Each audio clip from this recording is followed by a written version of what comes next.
Hi hello welcome to Geetanjali YouTube channel. ನಾನು 6ನೇ ತರಗತಿಗೆ ಸಂಬಂಧಪಟ್ಟಂಗೆ ಬೆಂಗಳೂರು ವಿಭಾಗ ಆಗಿರ್ಬೋದು ಅಥವಾ ಮೈಸೂರು ಕಂದಾಯ ವಿಭಾಗ ಎರಡನ್ನೂ ನಾನು ತಿಳಿಸ್ಕೊಟ್ಟಿದ್ದೆ. ಈಗ ನಾವು ತಿಳ್ಕೊಳ್ತಿರೋದು ಮೈಸೂರು ವಿಭಾಗವನ್ನು ಕೂಡ ನಾವು ತಿಳ್ಕೊಂಡಿದ್ವಿ. ಈಗ ಕಲಬುರಗಿ ಕಂದಾಯ ವಿಭಾಗಕ್ಕೆ ಸಂಬಂಧಪಟ್ಟಂಗೆ ನಾವು ಇವತ್ತು ತಿಳ್ಕೊಳ್ತಾ ಹೋಗೋಣ. ಇದೆಲ್ಲದನ್ನು ನೀವು ಕಾಂಪಿಟೇಟಿವ್ ಎಕ್ಸಾಮ್ಸ್ಗಳಲ್ಲಿ ಕೇಳ್ತಾ ಹೋಗ್ತಾರೆ. ಹಾಗೆ ನೀವು KS ಆಗಿರ್ಬೋದು, IAS, CET ಇದಕ್ಕೆಲ್ಲದು ಕೂಡ ಟೆಟ್ ಆಗಿರ್ಬೋದು, ಇದಕ್ಕೆಲ್ಲ ಯೂಸ್ ಆಗುತ್ತೆ. ಹಾಗಾಗಿ ಈ ವಿಡಿಯೋವನ್ನು ಮಾಡ್ತಿದ್ದೀನಿ. ಮತ್ತು 6ನೇ ತರಗತಿ ಓದ್ತಿರುವಂತಹ ಮಕ್ಕಳು ಕೂಡ ಇದು ತುಂಬ ಹೆಲ್ಪ್ ಆಗುತ್ತೆ. ಸೊ ಹಾಗಾಗಿ ಈ ವಿಡಿಯೋ ಮಾಡ್ತಿದ್ದೀನಿ. ಬನ್ನಿ ಹಾಗಾದರೆ ನಾವು ಇವತ್ತು ತಿಳ್ಕೊಳ್ತಾ ಹೋಗೋಣ. ಇಲ್ಲಿ ಕಲಬುರಗಿ ಕಂದಾಯ ವಿಭಾಗವನ್ನು ನಾವು ತೆಗೆದುಕೊಂಡಾಗ, ಕಂದಾಯ ವಿಭಾಗವನ್ನು ನಾವು ನೋಡಿದಾಗ ಚಾರಿತ್ರಿಕ ಹಿನ್ನೆಲೆಯನ್ನು ನಾವು ತಿಳ್ಕೊಳ್ತಾ ಹೋಗಬೇಕಾಗತ್ತೆ. ಇಲ್ಲಿ ಕಲಬುರಗಿ ವಿಭಾಗದಲ್ಲಿ 7 ಜಿಲ್ಲೆಗಳಿವೆ. ಅವು ಯಾವುವು ಎಂದರೆ ಕಲಬುರಗಿ, ಬೀದರ್, ಬಳ್ಳಾರಿ, ವಿಜಯನಗರ, ರಾಯಚೂರು, ಕೊಪ್ಪಳ ಮತ್ತು ಯಾದಗಿರಿ. ಈ 7 ಜಿಲ್ಲೆಗಳನ್ನು ನಾವು ಕಲಬುರಗಿ ಕಂದಾಯ ವಿಭಾಗಕ್ಕೆ ಸೇರಲ್ಪಟ್ಟಿರುವಂತಹ ಜಿಲ್ಲೆಗಳಂತ ನಾವು ಕರೀಬೋದು. ಆರಂಭದಲ್ಲಿ 4 ಜಿಲ್ಲೆಗಳಿದ್ದವು. ಆದರೆ 1997ರಲ್ಲಿ ರಾಯಚೂರು ಜಿಲ್ಲೆಯನ್ನು ವಿಭಜಿಸಿ ಕೊಪ್ಪಳ ಜಿಲ್ಲೆಯನ್ನು ರಚಿಸಲಾಗುತ್ತೆ. ಎಷ್ಟರಲ್ಲಿ? 1997, 1997ರಲ್ಲಿ. ಮತ್ತು ಕಲಬುರಗಿ ಜಿಲ್ಲೆಯನ್ನು ವಿಭಜಿಸಿ ಯಾದಗಿರಿ ಜಿಲ್ಲೆಯನ್ನು ಏಪ್ರಿಲ್ 10, 2010ರಂದು ರಚಿಸಲಾಗುತ್ತೆ. ಯಾವುದನ್ನು? ಕಲಬುರಗಿ ಜಿಲ್ಲೆಯನ್ನು ವಿಭಜಿಸಿ ಯಾದಗಿರಿ ಜಿಲ್ಲೆಯನ್ನು ಏಪ್ರಿಲ್ 10 ಮತ್ತು 2010ರಂದು ರಚನೆಯನ್ನು ಮಾಡಲಾಗುತ್ತೆ. ಹಾಗೆ 2021ರ ಅಕ್ಟೋಬರ್ 2ರಂದು ಬಳ್ಳಾರಿ ಜಿಲ್ಲೆಯನ್ನು ವಿಭಜಿಸಿ ಹೊಸದಾಗಿ ವಿಜಯನಗರ ಜಿಲ್ಲೆಯನ್ನು ಹುಟ್ಟು ಹಾಕಲಾಗಿದೆ. ಹೀಗೆ ರಾಯಚೂರು, ಬೀದರ್, ಗುಲ್ಬರ್ಗ ಈ 3 ಜಿಲ್ಲೆಗಳು ಹೈದರಾಬಾದ್ ಕರ್ನಾಟಕ ಪ್ರದೇಶಕ್ಕೆ ಒಳಪಟ್ಟಂತಹ ಪ್ರದೇಶಗಳು. ಈಗ ನಾನು ಹೇಳಿದಾಗೆ 1997ನಲ್ಲಿ ರಾಯಚೂರು ಜಿಲ್ಲೆಯನ್ನು ಕೊಪ್ಪಳ ಜಿಲ್ಲೆಯನ್ನಾಗಿ ರಚಿಸಲಾಗುತ್ತೆ. ಹಾಗೆ ಕಲಬುರಗಿ ಜಿಲ್ಲೆಯನ್ನು ವಿಭಜಿಸಿ ಯಾದಗಿರಿ ಜಿಲ್ಲೆಯನ್ನು ಮಾಡಲಾಗುತ್ತೆ. ಎಷ್ಟರಲ್ಲಿ? ಏಪ್ರಿಲ್ 10, 2010ರಲ್ಲಿ. ಹೀಗೆ ನಾವು ಕಲಬುರಗಿ ಕಂದಾಯ ವಿಭಾಗವನ್ನು ನಾವು ನೋಡ್ತಾ ಹೋಗ್ಬೋದು. ಈಗ ನಾವು ನೋಡೋದಾದರೆ 7 ಜಿಲ್ಲೆಗಳನ್ನು ಒಳಗೊಂಡಿರುವಂತಹ ಕಲಬುರಗಿ ಕಂದಾಯ ವಿಭಾಗ ನಾನು ಹೇಳಿದೆ. ಬೀದರ್, ಕಲಬುರಗಿ, ಯಾದಗಿರಿ, ರಾಯಚೂರು, ಕೊಪ್ಪಳ, ವಿಜಯನಗರ, ಬಳ್ಳಾರಿ ಇಷ್ಟನ್ನು ಕೂಡ ನಾವು 7 ಜಿಲ್ಲೆಗಳನ್ನು ನಾವು ನೋಡ್ಬೋದು. ಇಲ್ಲಿ ಭೂಪಟಗಳನ್ನು ಕೂಡ ನಾನು ತೋರಿಸ್ತಿದ್ದೀನಿ, ನೋಡ್ಕೊಳ್ಳಿ. ಹಾಗೆ ಚಾರಿತ್ರಿಕ ಹಿನ್ನೆಲೆ ನಾವು ತಿಳ್ಕೊಳ್ತಾ ಹೋಗೋಣ. ಈ ವಿಭಾಗದ ಜಿಲ್ಲೆಗಳಲ್ಲಿ ಅತ್ಯಂತ ಶ್ರೀಮಂತವಾದಂತಹ ಪ್ರಾಚೀನ ಚರಿತ್ರೆ ಇದೆ. ಅದು ಇತಿಹಾಸ ಪೂರ್ವ ಪಳೆಯುಳಿಕೆಗಳನ್ನು ಇಲ್ಲಿ ಕಾಣಬಹುದು. ಅಂದರೆ ಇತಿಹಾಸಕ್ಕೆ ಸಂಬಂಧಪಟ್ಟಂಗೆ ಇತಿಹಾಸದ ಪೂರ್ವ ಪಳೆಯುಳಿಕೆಗಳನ್ನು ನಾವೇನು ಮಾಡ್ಬೋದು? ಇಲ್ಲಿ ಕಾಣ್ಬೋದು. ಹಾಗೆ ಚರಿತ್ರೆಯ ಆರಂಭದಲ್ಲಿ ಈ ಪ್ರದೇಶವು ಮೌರ್ಯರ ಆಡಳಿತಕ್ಕೆ ಸೇರಿರುತ್ತೆ. ಅಂದರೆ ಚರಿತ್ರೆಯನ್ನು ನಾವು ತಿಳ್ಕೊಳ್ಳುವಂತಹ ಸಂದರ್ಭದಲ್ಲಿ ಅಥವಾ ಚರಿತ್ರೆಯ ಆರಂಭದ ಸಂದರ್ಭದಲ್ಲಿ ಮೌರ್ಯರ ಆಡಳಿತಕ್ಕೆ ಸೇರಿತ್ತು ಅನ್ನೋದನ್ನು ನಾವು ನೋಡಬಹುದು. ಯಾವುದು? ಕಲಬುರಗಿ ಕಂದಾಯ ವಿಭಾಗಕ್ಕೆ ಸಂಬಂಧಪಟ್ಟಂಗೆ.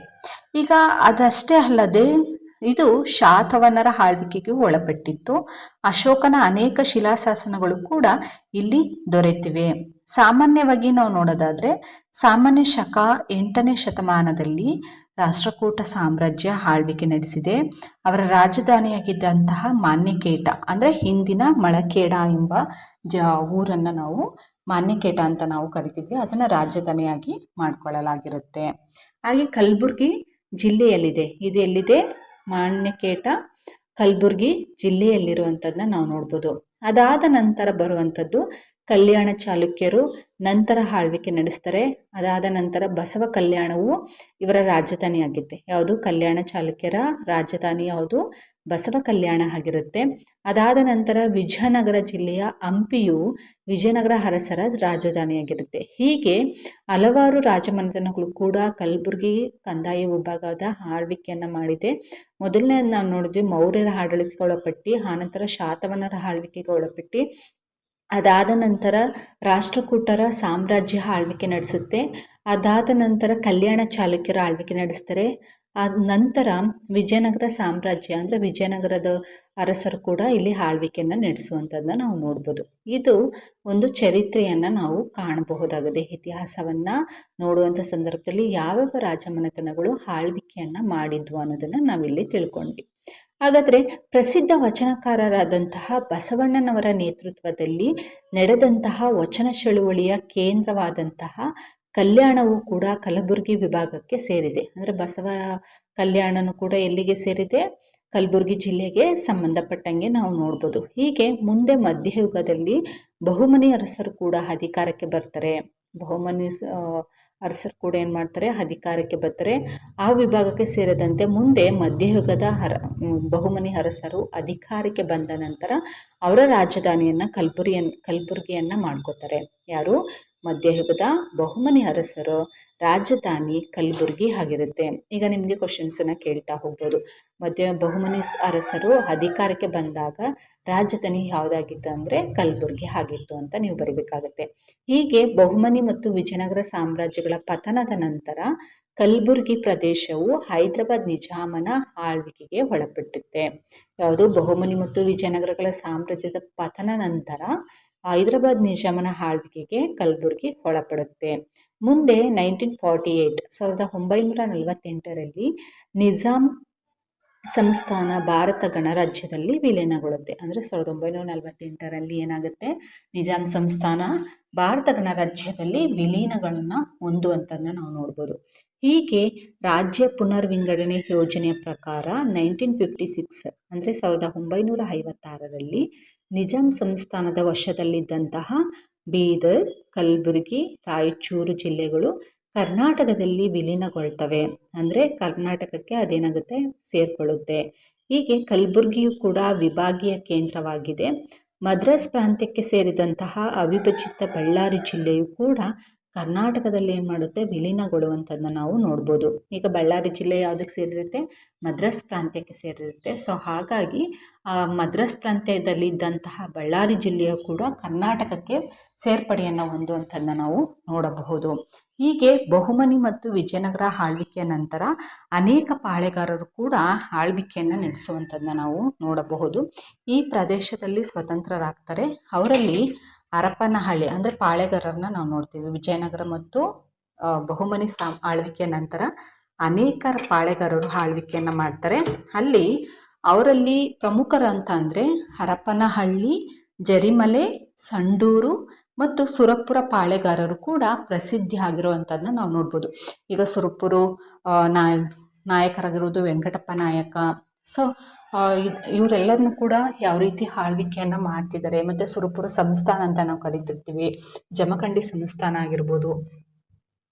ಇವನ್ನೆಲ್ಲ ನೋಡಿದಾಗ ಇವರು ಪಾಳೆಗಾರರು ಆಳ್ವಿಕೆಯನ್ನು ಮಾಡುವಂಥದ್ದನ್ನ ನಾವು ನೋಡ್ಬೋದು. ಅದರಲ್ಲಿ ಪ್ರಮುಖವಾಗಿ ನೋಡೋದಾದರೆ ಸುರಪುರ ನಾಯಕ ಕೃಷ್ಣಪ್ಪ ನಾಯಕರು ಕೂಡ ಕಾಲವಶರಾದ ಮೇಲೆ ಏನಾಗುತ್ತೆ?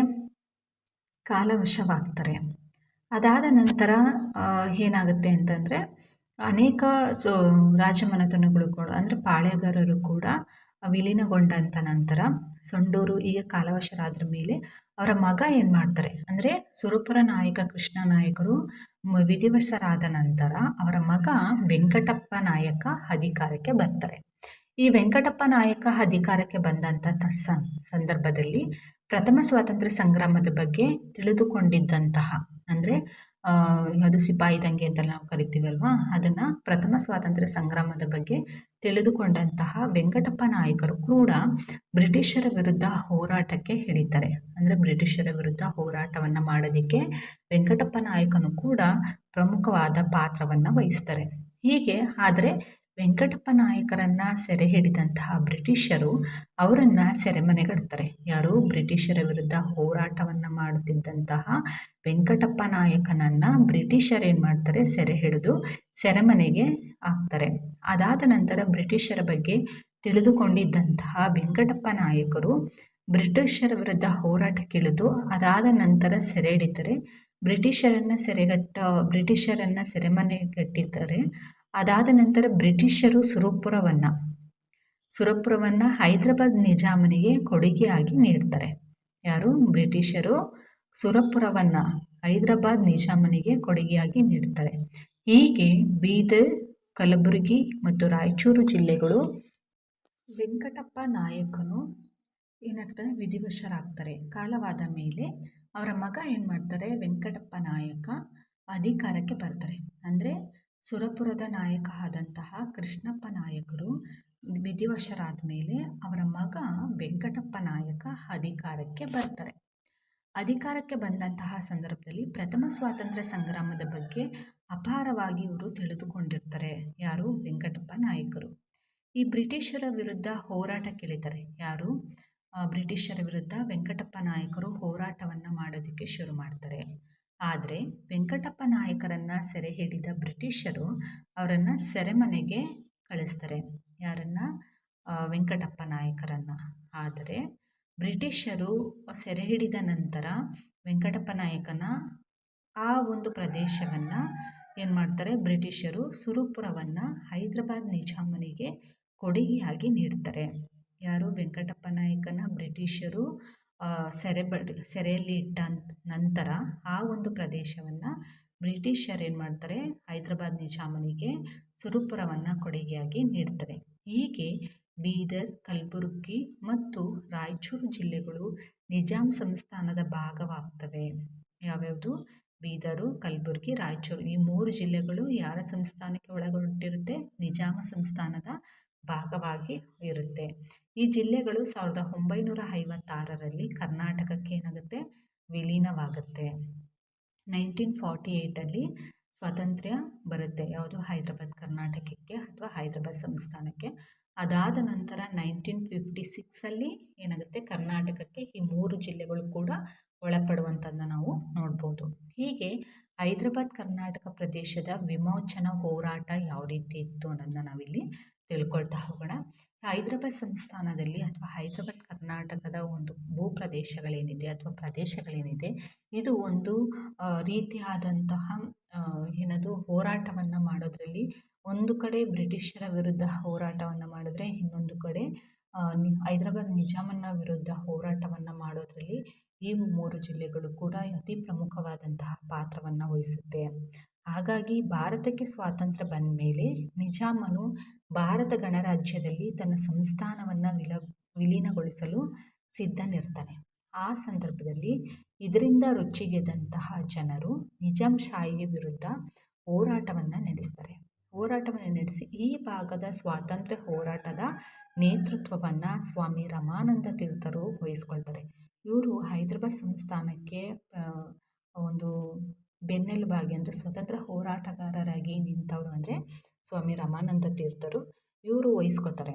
ಅದಾದ ನಂತರ ನಿಜಾಮನ ವಶದಲ್ಲಿದ್ದಂತಹ ಹೈದರಾಬಾದ್ ಕರ್ನಾಟಕದ ಪ್ರದೇಶದ ವಿಮೋಚನಾ ಹೋರಾಟದಲ್ಲಿ ಮುಂಚೂಣಿಯಲ್ಲಿದ್ದಂತಹ ಮುಖಂಡರೆಂದರೆ ಯಾರ್ಯಾರು ಮುಂಚೂಣಿಯಲ್ಲಿರ್ತಾರೆ ಅಂದರೆ ಹೋರಾಟದಲ್ಲಿ ಸರ್ದಾರ್ ಶರಣಗೌಡ ಇನಾಮದಾರ್, ಶಿವಮೂರ್ತಿ ಹಳವಂಡಿ, ಶಿರೂರು ವೀರಭದ್ರಪ್ಪ, ಪ್ರಭುರಾಜ ಪಾಟೀಲ, ಸಂಗನಾಳ, ಪುಂಡಲಿಕಪ್ಪ ಇವರು ಪ್ರಮುಖವಾದಂತಹ ಪಾತ್ರವನ್ನು ವಹಿಸ್ತಾರೆ. ಹಾಗೆ ಹೋರಾಟದ ಮುಂಚೂಣಿಯಲ್ಲಿ ಮುಖಂಡರಾಗಿ ಕಾರ್ಯವನ್ನು ನಿರ್ವಹಿಸ್ತಾರೆ.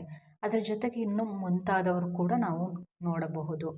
ಹೀಗೆ ಇವರು ನಿಜಾಂಶಾಹಿ ವಿರುದ್ಧ ಸತ್ಯಾಗ್ರಹವನ್ನು ಸಂಘಟಿಸ್ತಾರೆ. ಅದಾದ ನಂತರ ನಿಜಾಂ ಸರ್ಕಾರವು ನಾಗರಿಕರಿಗೆ ಹಿಂಸೆಯನ್ನು ಕೊಡತೊಡಗಿತು. ಅಂದರೆ ನಿಜಾಂ ಸರ್ಕಾರ ಏನು ಮಾಡಿರುತ್ತೆ? ನಾಗರಿಕರಿಗೆ ಏನು ಮಾಡ್ತಿರುತ್ತೆ? ಹಿಂಸೆಯನ್ನು ಕೊಡ್ತಿರುತ್ತೆ. ಹಿಂಸೆಯನ್ನು ಕೊಡುವಂತಹ ಸಂದರ್ಭದಲ್ಲಿ ರಜಾಕಾರರೆಂಬ ನಿಜಾಂ ಖಾಸಗಿ ಸೈನ್ಯದ ವಿರುದ್ಧ ಜನರು ಏನು ಮಾಡ್ತಾರೆ? ತೀವ್ರ ಹೋರಾಟವನ್ನು ನಡೆಸ್ತಾರೆ. ಯಾರ ವಿರುದ್ಧ? ರಜಾಕಾರರೆಂಬ ನಿಜಾಂ ಖಾಸಗಿ ಸೈನ್ಯದ ವಿರುದ್ಧ ಏನು ಮಾಡ್ತಾರೆ? ಜನರು ತೀವ್ರವಾದಂತಹ ಹೋರಾಟವನ್ನು ನಡೆಸ್ತಾರೆ. ಹೋರಾಟವನ್ನು ನಡೆಸುವಂಥ ಸಂದರ್ಭದಲ್ಲಿ ಕೇಂದ್ರ ಸರ್ಕಾರವು ನೇರ ಕ್ರಮವನ್ನು ತೆಗೆದುಕೊಂಡು ನಿಜಾಂ ಸಂಸ್ಥಾನವನ್ನು ಭಾರತದ ಗಣರಾಜ್ಯದಲ್ಲಿ ಸೆಪ್ಟೆಂಬರ್ 17, 1948ರಲ್ಲಿ ವಿಲೀನಗೊಳ್ಳುತ್ತೆ. ಅಂದರೆ 1948 ನಮಗೆಲ್ಲರಿಗೂ ಕೂಡ ಆಗಸ್ಟ್ 15, 1947ರಲ್ಲಿ ಸ್ವಾತಂತ್ರ್ಯ ಬಂದರೆ ಹೈದರಾಬಾದ್ ಸಂಸ್ಥಾನ ಅಥವಾ ಹೈದರಾಬಾದ್ ಕರ್ನಾಟಕಕ್ಕೆ ಸಂಬಂಧಪಟ್ಟಂತಹ ಪ್ರದೇಶಗಳು 1948 ಸೆಪ್ಟೆಂಬರ್ 17ರಂದು ಸ್ವಾತಂತ್ರ್ಯವನ್ನು ಹೊಂದುತ್ತೆ. ಅದಾದ ನಂತರ ಈ ಕಾರ್ಯಾಚರಣೆಯ ಮುಖ್ಯ ರೂವಾರಿ ಆದಂಥದ್ದು ಆಗ ಕೇಂದ್ರ ಸರ್ಕಾರದಲ್ಲಿ ಗೃಹ ಸಚಿವರಾಗಿದ್ದಂತಹ ಸರ್ದಾರ್ ವಲ್ಲಭಭಾಯ್ ಪಟೇಲರು. ಇವರಿಗೆ ಈ ಎಲ್ಲ ಯಶಸ್ಸಿನ ಸಲ್ಲಿಕೆ ಕೂಡ ಅವರಿಗೆ ಸಲ್ಲಬೇಕು ಅನ್ನೋದನ್ನ ನಾವು ನೋಡ್ತೀವಿ. ಯಾಕೆಂದರೆ ಒಂದು ಹೈದರಾಬಾದ್ ಸಂಸ್ಥಾನ ವಿಮುಕ್ತಿಯನ್ನು ಹೊರತು ಭಾರತಕ್ಕೆ ವಿಲೀನವಾಯಿತು ಅಥವಾ ನಿಜಾಮರಿಂದ ಬ್ರಿಟಿಷರಿಂದ ಅವ್ರೇನು ಮಾಡ್ತಾರೆ, ಪ್ರದೇಶಗಳನ್ನು ಅವರ ಹಕ್ಕುಗಳಿಂದ ಹೊರಬರ್ತಾರೆ ಅಂತಂದರೆ ಅದಕ್ಕೆ ಮುಖ್ಯ ಕಾರಣ ಗೃಹ ಸಚಿವರಾಗಿದ್ದಂತಹ ಸರ್ದಾರ್ ವಲ್ಲಭಾಯ್ ಪಟೇಲ್ ಅವರು. ಈ ಒಂದು 1948 ಹೈದರಾಬಾದ್ ವಿಮೋಚನಾ ದಿನಾಚರಣೆಯಾಗಿ ಆಚರಣೆ ಮಾಡುವಂಥದ್ದು ಕೂಡ ನಾವು ನೋಡಬಹುದು. ಹೀಗಾಗಿ ಇದಿಷ್ಟನ್ನು ಕೂಡ ನಾವು ಯಾವುದು ಹೈದರಾಬಾದ್ ಕರ್ನಾಟಕ ಪ್ರದೇಶದ ವಿಮೋಚನಾ ಹೋರಾಟವನ್ನು ನಾವು ತಿಳ್ಕೊಂಡ್ವಿ. ಈಗ ಆ ಕಲಬುರಗಿ ವಿಭಾಗಕ್ಕೆ ಸಂಬಂಧಪಟ್ಟಂಗೆ ಅಲ್ಲಿ ಪ್ರಾಕೃತಿಕ ಸಂಪನ್ಮೂಲ ಯಾವ ರೀತಿ ಇದೆ ಅನ್ನೋದನ್ನ ನಾವು ತಿಳ್ಕೊಳ್ತಾ ಹೋಗೋಣ. ಈ ವಿಭಾಗದ ಪ್ರಮುಖ ನದಿಗಳೆಂದರೆ ಯಾವ್ಯಾವುದು ಅಂದರೆ ಭೀಮಾ, ತುಂಗಭದ್ರಾ, ಕೃಷ್ಣ, ಮುಲ್ಲಾಮಾರಿ, ಬೆಣ್ಣೆತೊರೆ ಮತ್ತು ಮುಂತಾದವು ಕೂಡ ಇಲ್ಲಿ ನದಿಗಳನ್ನು ನಾವು ಕಾಣಬಹುದು. ಇಲ್ಲಿ ಕಾರಂಜ ಅಣೆಕಟ್ಟೆಯು ಬೀದರ್ ಜಿಲ್ಲೆಯ ವರದಾನವಾಗಿದೆ. ಅಂದರೆ ಈ ಬೀದರ್ ಜಿಲ್ಲೆಯಲ್ಲಿರುವಂತಹ ಕಾರಂಜ ಅಣೆಕಟ್ಟೆಯು ನಮಗೆಲ್ಲ ಅಲ್ಲಿನ ಪ್ರದೇಶಗಳಿಗೆ ವರದಾನವಾಗಿರುತ್ತೆ. ಹಾಗೆ ಕೆಂಪು, ಕಪ್ಪು ಮತ್ತು ಮೆಕ್ಕಲು ಮಣ್ಣು ವಿಭಾಗದಲ್ಲಿದೆ. ಅದ್ರ ಜೊತೆಗೆ ಕೊಪ್ಪಳ ಮತ್ತು ರಾಯಚೂರು ಜಿಲ್ಲೆಗಳಲ್ಲಿ ಭತ್ತವನ್ನು ಪ್ರಮುಖ ಬೆಳೆಯಾಗಿ ಬೆಳೆಯುತ್ತಾರೆ. ಇಲ್ಲಿ ಕೊಪ್ಪಳ ಮತ್ತು ರಾಯಚೂರು ಜಿಲ್ಲೆಗಳಲ್ಲಿ ಭತ್ತವನ್ನು ಪ್ರಮುಖ ಬೆಳೆಯಾಗಿ ಬೆಳೆಯುತ್ತಾರೆ. ಹಾಗೆ ಕಬ್ಬು ಇಲ್ಲಿನ ಪ್ರಮುಖ ವಾಣಿಜ್ಯ ಬೆಳೆಯಾಗಿದೆ.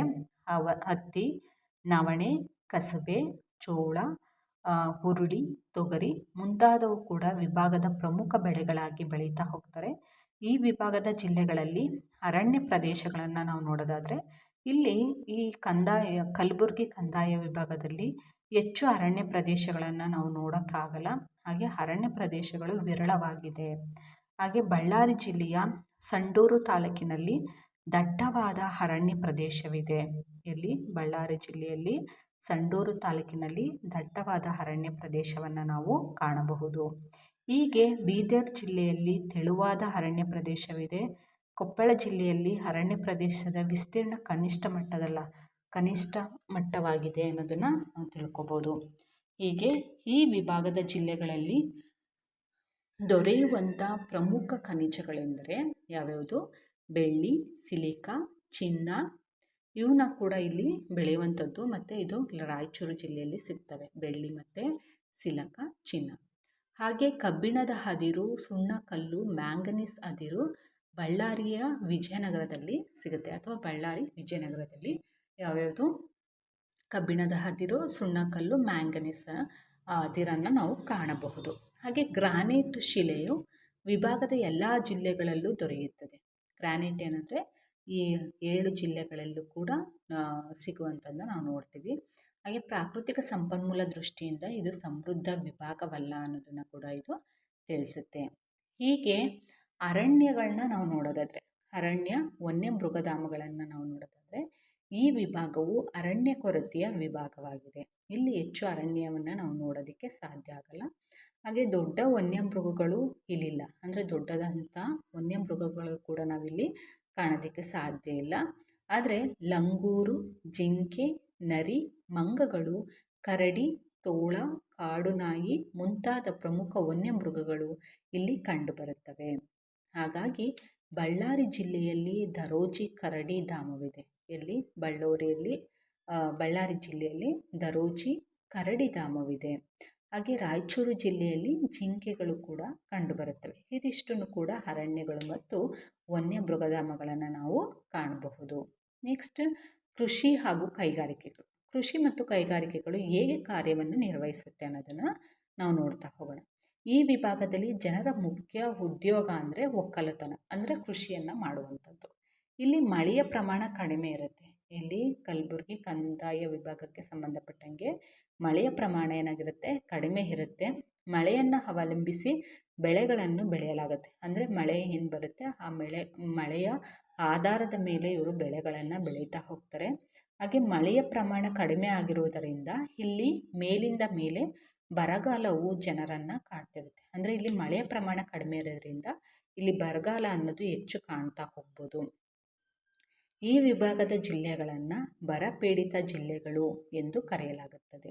ಯಾವುದು? ಕಲಬುರಗಿ, ರಾಯಚೂರು, ಬೀದರ್ ಈ 3 ಜಿಲ್ಲೆಗಳು. ಅಂದರೆ ಒಟ್ಟು 8 ಜಿಲ್ಲೆಗಳನ್ನು 7 ಜಿಲ್ಲೆಗಳನ್ನು ನಾವು ಕಾಣ್ತೀವಿ. ಆ 7 ಜಿಲ್ಲೆಗಳಲ್ಲಿ ಕೂಡ ಏನಾಗುತ್ತೆ, ಬರಪೀಡಿತ ಪ್ರದೇಶಗಳು ಅಥವಾ ಬರಪೀಡಿತ ಜಿಲ್ಲೆಗಳಂತ ನಾವು ಕರೆಯಲಾಗುತ್ತೆ. ಈ ವಿಭಾಗದಲ್ಲಿನ ಪ್ರಮುಖ ಉದ್ದಿಮೆಗಳೆಂದರೆ, ಏನೇನು ಇದೆ ಅನ್ನೋದಾದರೆ, ಕಬ್ಬಿಣ ಮತ್ತು ಉಕ್ಕು, ಸಕ್ಕರೆ, ಸಕ್ಕರೆ ಉದ್ದಿಮೆ ಆಗಿರ್ಬೋದು, ಸಿಮೆಂಟ್ ಕಾರ್ಖಾನೆ ಆಗಿರ್ಬೋದು, ಶಾಖೋತ್ಪನ್ನ, ವಿದ್ಯುತ್ ಕೇಂದ್ರ, ಇನ್ನು ಮುಂತಾದವುಗಳನ್ನು ಉದ್ದಿಮೆಗಳನ್ನು ನಾವಿಲ್ಲಿ ಕಾಣಬಹುದು. ಹೀಗೆ ಈ ಉದ್ದಿಮೆಗಳು ಪುರುಷರು ಮತ್ತು ಮಹಿಳೆಯರಿಗೆ ಉದ್ಯೋಗದ ಅವಕಾಶಗಳನ್ನು ನೀಡಿವೆ. ಇಲ್ಲೇನಾಗಿದೆ, ಈ ಉದ್ದಿಮೆಗಳು ಏನು ಮಾಡಿದೆ, ಪುರುಷರಿಗೆ ಮತ್ತು ಮಹಿಳೆಯರಿಗೆ ಉದ್ಯೋಗದ ಅವಕಾಶಗಳನ್ನು ನೀಡಿವೆ. ಹೀಗೆ ಬಳ್ಳಾರಿ ಮತ್ತು ಕೊಪ್ಪಳ ಜಿಲ್ಲೆಗಳಲ್ಲಿ ಬೃಹತ್ ಕಬ್ಬಿಣ ಮತ್ತು ಉಕ್ಕು ಕಾರ್ಖಾನೆಗಳಿವೆ. ಇಲ್ಲಿ ಬಳ್ಳಾರಿ ಮತ್ತು ಕೊಪ್ಪಳ ಜಿಲ್ಲೆಗಳಲ್ಲಿ ಬೃಹತ್ ಕಬ್ಬಿಣ ಮತ್ತು ಉಕ್ಕು ಕಾರ್ಖಾನೆಗಳನ್ನು ನಾವು ನೋಡ್ಬೋದು. ಇಲ್ಲಿ ನಾವು ಕಬ್ಬಿಣದ ಅದಿರು ಕೂಡ ಸಿಗುತ್ತೆ ಅಂತ ಹೇಳಿದೆ ಅಲ್ವಾ, ಹಾಗಾಗಿ ಇಲ್ಲಿ ಈ ಒಂದು ಜಿಲ್ಲೆಗಳಲ್ಲಿ ಕಬ್ಬಿಣ ಮತ್ತು ಉಕ್ಕಿನ ಕಾರ್ಖಾನೆಗಳನ್ನು ನಾವು ಕಾಣಬಹುದು.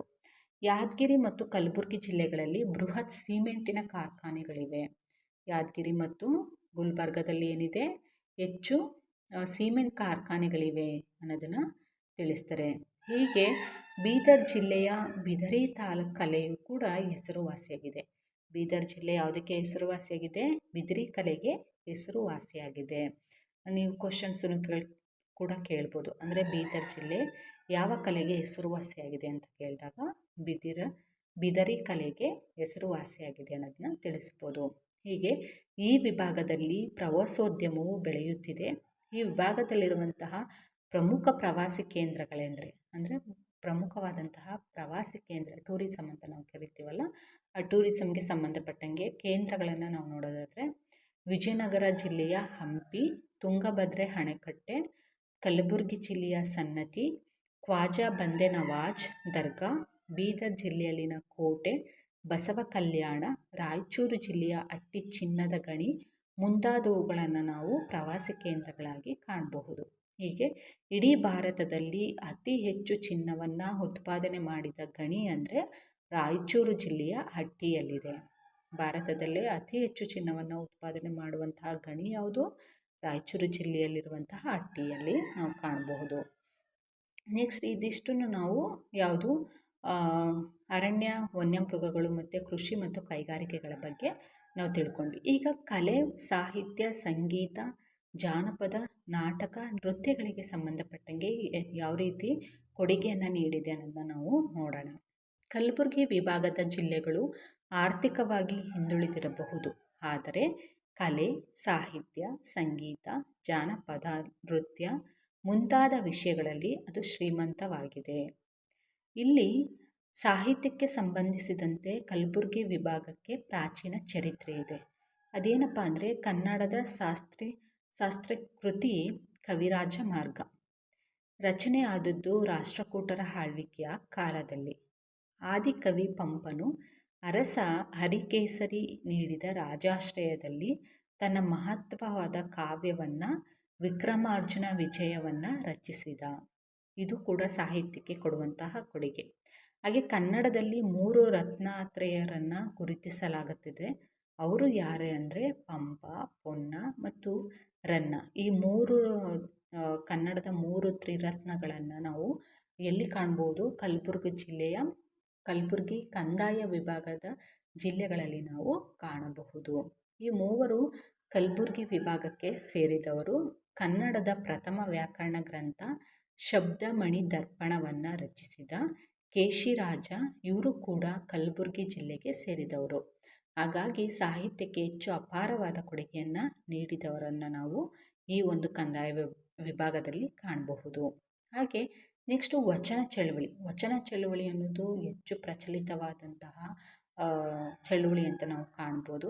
ಅದನ್ನು ನಾವು ನೋಡೋದಾದರೆ, ಕರ್ನಾಟಕದಲ್ಲಿ 12ನೇ ಶತಮಾನದಲ್ಲಿ ಜರುಗಿದ ಮಹತ್ವದ ಸಮಾಜ ಸುಧಾರಣಾ ಚಳುವಳಿ ಎಂದೇ ಹೆಸರು ಆಗಿರುವ ವಚನ ಸಾಹಿತ್ಯ ಪರಂಪರೆಯು ಕಲಬುರಗಿ ವಿಭಾಗದ ಕಲ್ಯಾಣ ನಗರದಲ್ಲಿ ಬೆಳೆಯಿತು. ಇದು ಬಸವಣ್ಣ, ಅಲ್ಲಮಪ್ರಭು, ಅಕ್ಕಮಹಾದೇವಿ, ಜೇಡರ ದಾಸಿಮಯ್ಯ, ಸಿದ್ದರಾಮ ಮುಂತಾದವರು ಕೂಡ ವಚನ ಚಳುವಳಿಯನ್ನು ಅಲ್ಲಿ ಇರುವಂತಹ ಚಳುವಳಿಯನ್ನು ಮುನ್ನಡೆಸಿದವರು. ಹಾಗೆ ಮುಂತಾದ ಶಿವಶರಣರು ಸಿದ್ಧಿ ಸಾಧನೆ ಮಾಡಿದ ಕಾರ್ಯಕ್ಷೇತ್ರ ಕಲಬುರಗಿ ವಿಭಾಗಕ್ಕೆ ಸೇರಲ್ಪಟ್ಟಿದೆ. ಈ ಚಳುವಳಿಯ ಭಾಗವಾಗಿ ಸಮಾಜದ ಎಲ್ಲ ಸ್ತರದ ಪುರುಷರು ಮತ್ತು ಮಹಿಳೆಯರು ವಚನಗಳನ್ನು ಬರೆದರು ಅನ್ನೋದನ್ನು ನಾವಿಲ್ಲಿ ಕಾಣ್ಬೋದು. ಹಾಗೆ ನೆಕ್ಸ್ಟ್ ದಾಸ ಸಾಹಿತ್ಯ, ದಾಸ ಪರಂಪರೆಯು ಕೂಡ ಅತಿ ಮುಖ್ಯವಾದಂತಹ ಪಾತ್ರವನ್ನು ವಹಿಸುತ್ತೆ. ಅದರಲ್ಲಿ ದಾಸ ಸಾಹಿತ್ಯವನ್ನು ನಾವು ನೋಡಬೇಕಾದ್ರೆ ಕಲಬುರಗಿ ವಿಭಾಗದ ರಾಯಚೂರು ಜಿಲ್ಲೆಯು ದಾಸ ಸಾಹಿತ್ಯದ ತವರೂರು. ಶ್ರೀ ವ್ಯಾಸರಾಯರ ನೇತೃತ್ವದಲ್ಲಿ ದಾಸಕೂಟವನ್ನು ರೂಪಿಸಲಾಗುತ್ತೆ. ಪುರಂದರದಾಸರು, ಕನಕದಾಸರು, ರಾಘವೇಂದ್ರ ತೀರ್ಥರು ಮುಂತಾದವರು ಕೂಡ ಕೀರ್ತನೆಗಳನ್ನು ರಚಿಸಿದ್ದಾರೆ.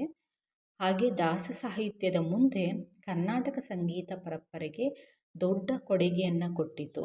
ನೂರಾರು ದಾಸಕೃತಿ, ಕೀರ್ತನೆ, ಸುಳಾದಿ, ಗೀತ, ಪ್ರಬಂಧ, ನಾಮಾವಳಿ ಮುಂತಾದ ಸಂಗೀತ ರಚನೆಗಳಿಂದ ಕನ್ನಡ ಸಾಹಿತ್ಯ ಶ್ರೀಮಂತವಾಯಿತು ಅನ್ನೋದನ್ನು ನಾವಿಲ್ಲಿ ತಿಳ್ಕೊಬಹುದಾಗಿದೆ.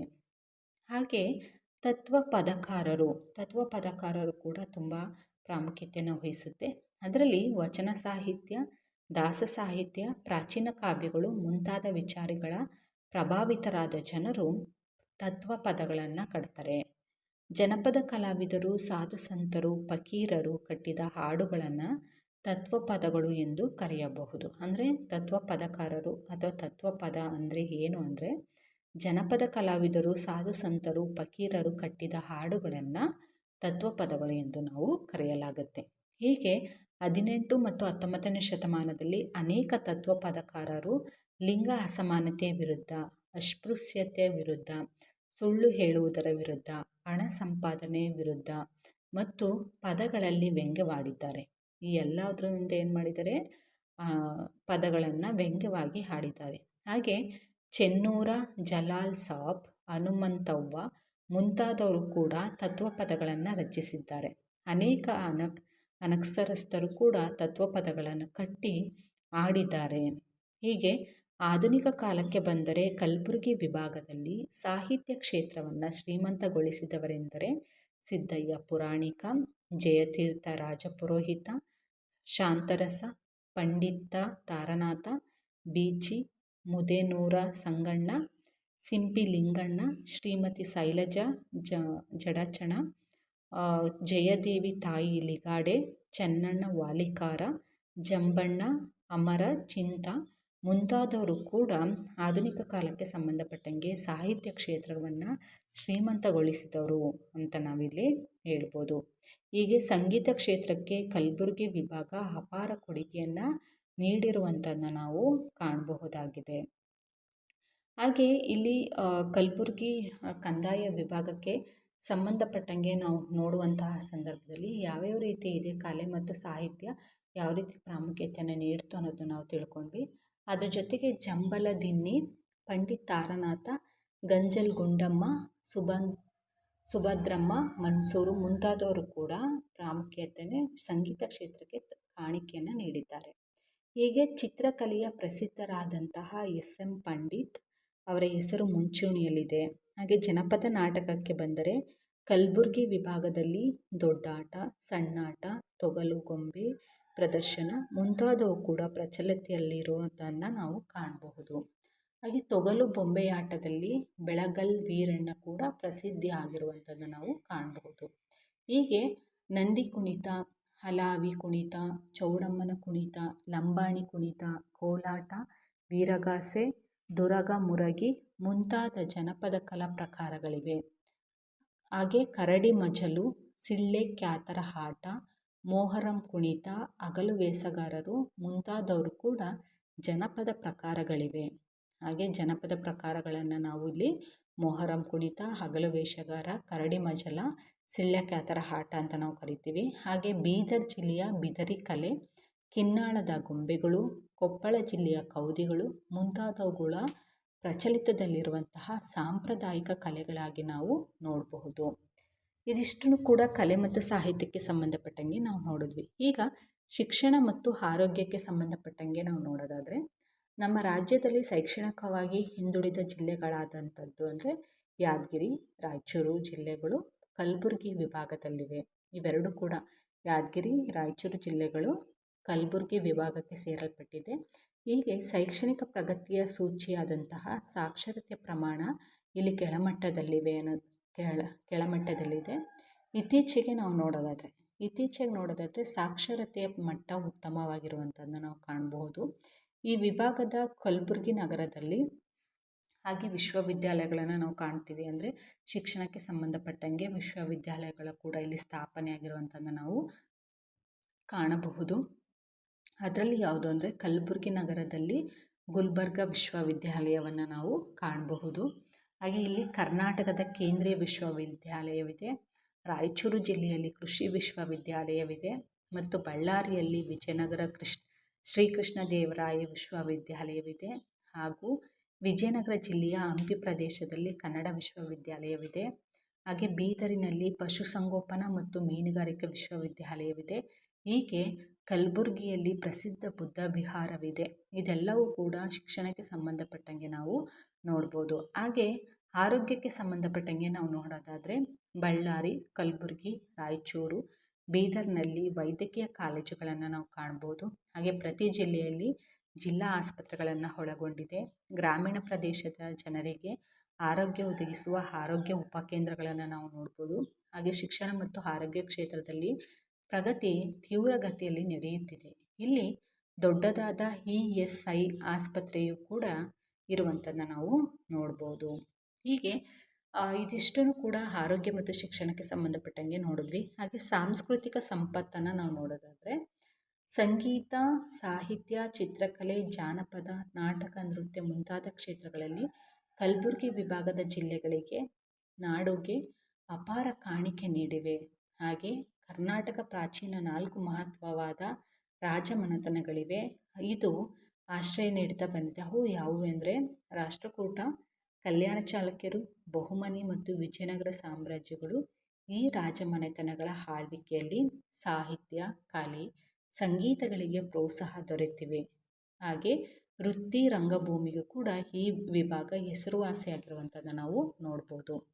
ಹಾಗೆ ಬೀದರ್ನ ಬಿದರಿ ಕಲೆ, ಕಿನ್ನಾಳದ ಆಟಿಕೆಗಳು, ಕೌದಿ ಮುಂತಾದ ಗೃಹ ಕೈಗಾರಿಕೆಗಳು ಕೂಡ ಇಲ್ಲಿ ನಾವು ಕಾಣ್ಬೋದು. ಹಾಗೆ ಪ್ರಾಚೀನ ವಾಸ್ತುಶಿಲ್ಪ ಕಲೆಗೆ ಇದು ಹೆಸರುವಾಸಿಯಾಗಿದೆ. ಯಾವುದು? ಕಲಬುರಗಿ ಕಂದಾಯ ವಿಭಾಗ ಜಿಲ್ಲೆಗಳು. ಅದರಲ್ಲಿ ಬೀದರ್ನ ಕೋಟೆ, ಹಂಪಿಯ ಸ್ಮಾರಕಗಳು, ಬಸವ ಕಲ್ಯಾಣದ ಬಸವ ಸ್ಮಾರಕಗಳು, ಕಲಬುರಗಿಯ ಖ್ವಾಜಾ ಬಂದೆ ನವಾಜ್ ದರ್ಗಾ, ಸನ್ನತಿಯ ಸ್ಮಾರಕಗಳು ಇತ್ಯಾದಿ ಇಲ್ಲಿನ ವಾಸ್ತುಶಿಲ್ಪದ ಅದ್ಭುತಗಳಾಗಿ ನಾವಿಲ್ಲಿ ಕಾಣಬಹುದು.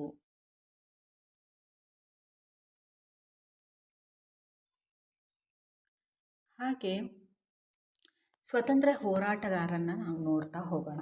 ಸ್ವತಂತ್ರ ಹೋರಾಟಗಾರರು ಇಲ್ಲಿ ಹೆಚ್ಚು ಪ್ರಾಮುಖ್ಯತೆಯನ್ನು ಒಳಗೊಂಡಿದೆ.